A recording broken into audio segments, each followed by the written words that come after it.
Hey there, YouTube, and a shout out to Thrifting Lounge. This is Boomerang 507. I wanted to do a video tonight about getting advice on the internet. Clearly, I'm a part of Thrifting Lounge. I find that to be a great help. There's lots of helpful people. It's awesome.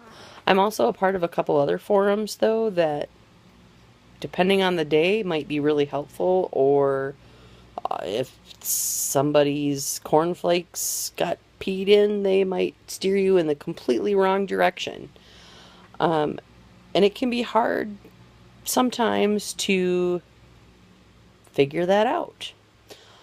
So my advice for getting advice on the internet is to try to get it from the source if you can. If it's a question about like eBay fees or something along those lines, you would want to get the answer from eBay if you can.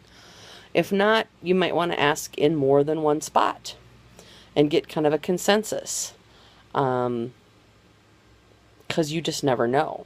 I have seen comments like, well, I sell in a day what that person sells in a month. Why would I want to take advice from them? I think that's kind of a naive view.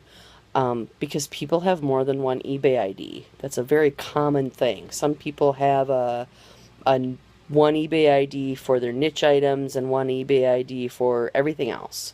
Or they've started over and they went in a completely different direction and wanted their eBay to reflect ID to reflect their new direction. Or maybe they have a buying ID and a selling ID and a posting ID. Or maybe they started over because they ticked somebody off in a forum and that person just wreaked havoc on their eBay account. I don't think their feedback score is necessarily the best indicator of whether or not they can give you good advice. It can be, but it isn't always.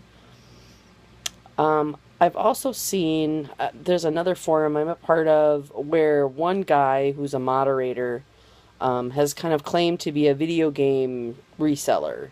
And he makes these crazy claims like every week he was finding some rare video game and selling it for ridiculous amounts of money, like within hours or days. And then last week he posted a really basic question about the differences between consoles. Really kind of makes you wonder. So you just kind of have to be aware, and the bottom line is you have to experiment. Like I said, eBay is weird. People are weird.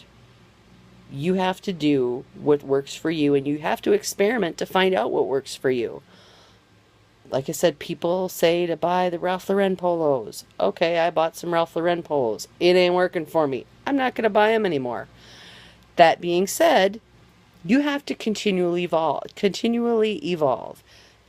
eBay's always changing.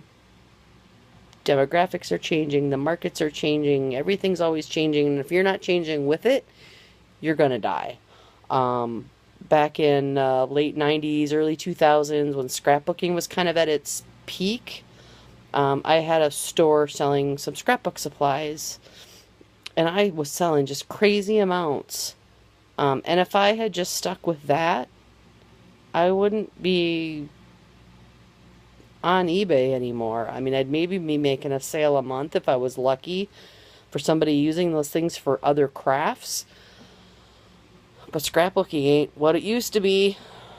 So you have to kind of always be continually evolving and experimenting and trying new things. So 6 months from now, Ralph Lauren polos might sell like hotcakes for me, but right now they're not. So take it in, try it out,